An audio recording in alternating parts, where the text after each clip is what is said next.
Tonight, another fatality on our roads, a 4-year-old dies. Toddler found dead in Lautoka Creek.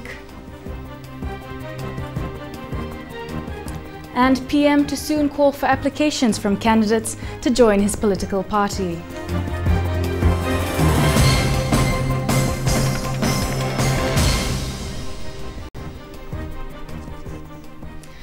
Good evening. Leading our bulletin tonight, a 4-year-old girl is the latest road fatality. The alleged incident occurred in the capital around midday. An 88-year-old man hit the little girl and her family of 4 with his vehicle. It's understood the incident happened along the driveway of a church in Lavala Bay. The vehicle also bumped into another car that was parked by the roadside. The parents of the victim are currently admitted at the hospital in a stable condition, while their second daughter, a 6-year-old girl, is in critical condition. Police have taken in the suspect to custody as investigations continue. Meanwhile, in another incident, a Lautoka family is mourning the death of a 2-year-old toddler who is believed to be the latest drowning victim. The toddler was found floating in the Vunato Creek around 4:30 yesterday afternoon. The deceased's mother had been attending to her younger daughter when she was discovered missing. After a search, the toddler was discovered floating in the creek located directly behind their backyard. She was then rushed to the Lautoka hospital but was pronounced dead on arrival. Investigations continue. The Prime Minister has once again reiterated his intentions of forming his own political party for the upcoming elections. Speaking to the Chinese community during the Chinese New Year celebrations, Commodore Vorenge Bainimarama says he will soon call for applications from those hoping to join his political party. Halitesh Dat with the story. Prime Minister Commodore Vorenge Bainimarama has been at the helm of the government since 2006. Today he reiterated his intentions to form his own political party and step down as the military commander. As you know, in some weeks, I will stand down from the military and a job I have dearly loved. I will be forming a political movement and I will be asking every Fijian, no matter who they are, to join me. Together, our task will be to fight a battle of ideas, to determine the future of our nation. With the elections just 7 months away now, he will soon seek expressions of interest from potential candidates for his party. We will not do so by lying about the past or the future for that matter. On the contrary, we will offer a fresh vision for every Fijian and humbly seek their support. That vision will be laid out in detail during the election campaign. But I can tell you now that its foundation will be continuing stability, a healthy and vigorous economy, and a climate that encourages new investment to create and sustain. The PM says while his government has achieved some significant goals over the last 8 years, the challenge would be to build on the progress made so far. Everything my government and I have worked for over the past 7 years is coming to a climax with a general election before the end of September. When the new parliament is chosen, with every Fijian 18 years and over having an equal say for the first time, our revolution will be largely complete. He adds this is the beginning of many reforms yet to come in future. Halitesh Dat, Fiji One News. And one of the founding members of the recently established People's Democratic Party has officially left the party. Nirmal Singh tendered in his resignation today. In a statement, he says the reasons for his departure are based on certain fundamental disagreements on several issues. Singh admits these issues relate to several conflicting statements released from the party, adding that these statements do not argue well for the reputation, well-being and unity within the PDP. Singh argues the party has been in the news recently for all the wrong reasons, and this is affecting the party's profile and credibility. As we reported yesterday, Outrigger on the Lagoon Resort and Castaway Island Resort have changed ownership. Fiji One News caught up with the man who's had to make that tough decision to sell both properties and what this means for the future of the 2 resorts. It's a relationship Jeff Shaw has built over 4 decades, reflected in his own popularity with his staff here. But last night he passed on the reins of a dream he has built from the ground up to its new owners, the Hawaii-based Kelly family. It was a conscious decision that did not come any easy for him. I don't have a succession plan in my own family. My family is my family and my kids are doing other things and interests. And I just felt the time was right for me to pass this baton of ownership from my family to the Kelly family. Jeff Shaw also confident that the timing was right. It's a decision that I can make now rather than having a decision made for me where perhaps I'm not in control of all my faculties in another 5, 10, 15 years. He has also assured that the future of his 800 staff on both resorts remains secure under new ownership. The very real benefits to all of my employees, all of my staff, my vuvali in both properties, my families in both properties, is that their secure future is absolutely enshrined. And the other thing that, of course, gladdens my heart is that I'm going to be part of this transition for at least 5 years going forward. So I'm not going anywhere. I'm staying in the country I love, dealing with the people I love, and looking after those folks that love coming to both Outrigger and Castaway year after year after year. The two resorts were sold for an undisclosed sum, but as the sun sets on Jeff Shaw's illustrious association with Fiji tourism, one thing is certain: his contribution to Fiji tourism won't be easily forgotten. Jeffrey Smith, Fiji One News. Statistics reveal that 18 people succumbed to asthma last year. The Colonial War Memorial Hospital alone recorded more than 200 cases. This increasing trend of reported cases has authorities concerned, as Halitesh Dat reports. The CWM hospital records an average of 15 to 20 patients suffering from asthma in a week. Since 2010, the hospital has been recording 20 to 30 asthma-related deaths too. A more worrying trend is that most people who suffer from asthma fall between the ages of 14 to 40. This is our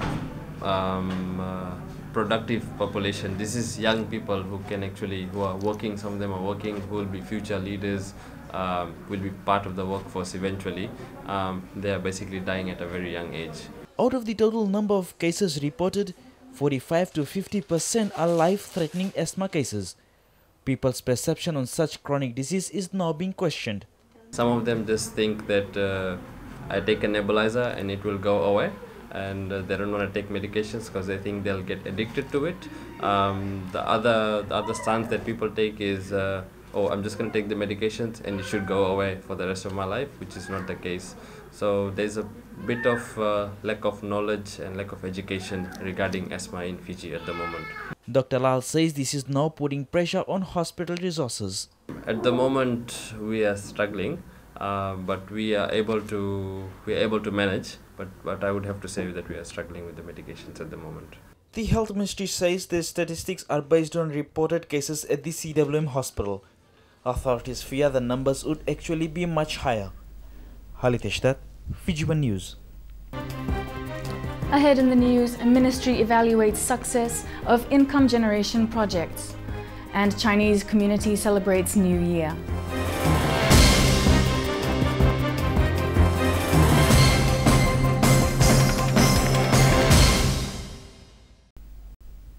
Two youths have been taken into custody for their alleged involvement in the pawn shop robbery in Suva yesterday. The duo forcefully gained entry into this pawn shop on Cumming Street and looted some cash and jewelry. An identification parade was also conducted today, and the two were allegedly drunk during the incident. An evaluation is now underway to weigh the effectiveness of income generation projects implemented by the Ministry of Women and Social Welfare. Minister responsible Dr. Chiko Luveni says this is to determine the sustainability and successfulness of these projects. The evaluation is also expected to identify the shortfalls that will be used as a guideline for future projects. Have not been so successful. We'll bring in the technical expertise that will help them out to do this. More than 40 projects are being evaluated. Results expected to be in soon. Look at some lessons learned. Also, we may identify some of those success stories to include in our Women's National Expo in August. and then replicate some of the processes that have made this project so successful when we are appraising the new projects for implementation. The Fiji Medical and Dental Council have received a very positive response from the health practitioners in regards to the renewal of their annual practicing license. The council has received applications from 619 medical and 239 dental practitioners. The council is now examining all the applications. 89 from the practitioners themselves. I've got 9 emails saying that they're out of the country or there's a little issue. So for them, I've given an exemption that they can probably put in the applications or the money later. And then we have 71 medical interns this year who are actually doing the internships in Lautoka, Lambasa and Suva Hospital. Prasad says there is a penalty associated to late applications. Out of these applications, some practitioners have not met the criteria. The major issues that we have is regarding the continuing professional development. All the medical practitioners need to attain 25 hours of study during the previous year, and for dental practitioners is about 10 hours for the year.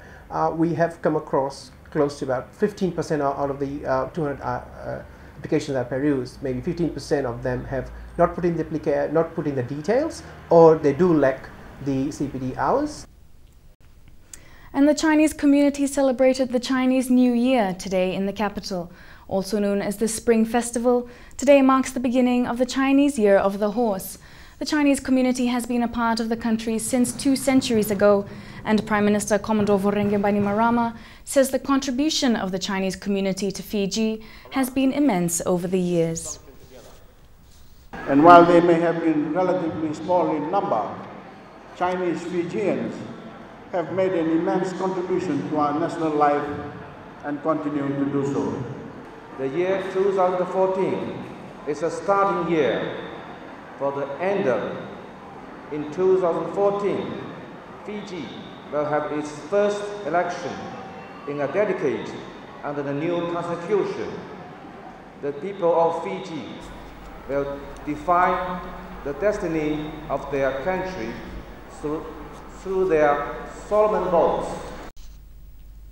With the rise of cases of dengue fever recently, a local university took it upon themselves to assist towards its prevention. Staff and students at the Fiji National University's Lautoka campus carried out a cleanup campaign yesterday. Armed with gloves and garbage bags, staff and students gathered waste materials likely to collect water and become breeding places for the dengue mosquito. FNU says it was an opportune time to clean up following the heavy rains and flooding in the Western Division.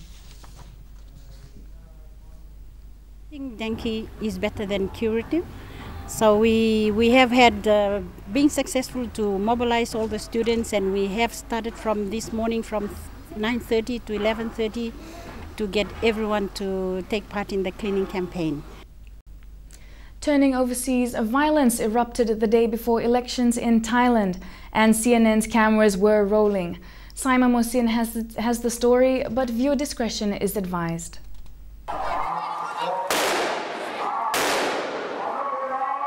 This is the moment our producer became trapped in the middle of a gun battle. Pro and anti-government protesters faced off at a major intersection in Laxi, a suburb of Bangkok. Filming on a handycam, she sees anti-government protesters shooting at a rival group. We can't confirm if government supporters shot back. "I think they shot him," this woman says. "Be careful, he might shoot again."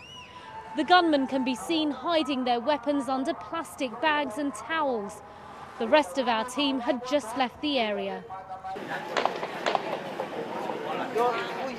We're hearing gunshots down this road. That's where the pro-government, pro-election supporters are. They're all actually crouched down underneath this flyover. On this side are the anti-government, anti-election group. They've created a first line of defence, if you like, and just down the road, on the other side of this road, is where all the anti-government, anti-election people have camped out outside a government building, trying to stop ballot boxes leaving for the polling stations. Anti-government protesters had set up camp overnight. We'd been filming there during the day when a few hours later, government supporters who want the election to go ahead marched through Laxi. Police managed to stop them en route, and just as they began to disperse, the first shots were fired. We're hearing a lot of gunshots in quick succession. They're coming from one of these buildings. You can't quite make out where from, but you can actually smell the smoke in the air right now. Thailand's national security chief has told CNN he's deploying extra security personnel to the polling station where Prime Minister Yingluck will be voting. 10,000 security personnel are on standby as Bangkok braces itself for election day. And remember, you can view tonight's Fiji One News Bulletin on our website at www.fijione.tv. You can also watch previous news bulletins as well as our current affairs, business and sports shows. You can now also get news headlines directly to your mobile phones. To subscribe, just text SUB space FTV News to 777 and you can get your news and sports headlines via SMS. Charges will now apply from today, and you can view our terms and conditions on our website. Coming up in sports, replacement Viliame Mata has first run in Wellington, and Benji Marshall's rugby debut.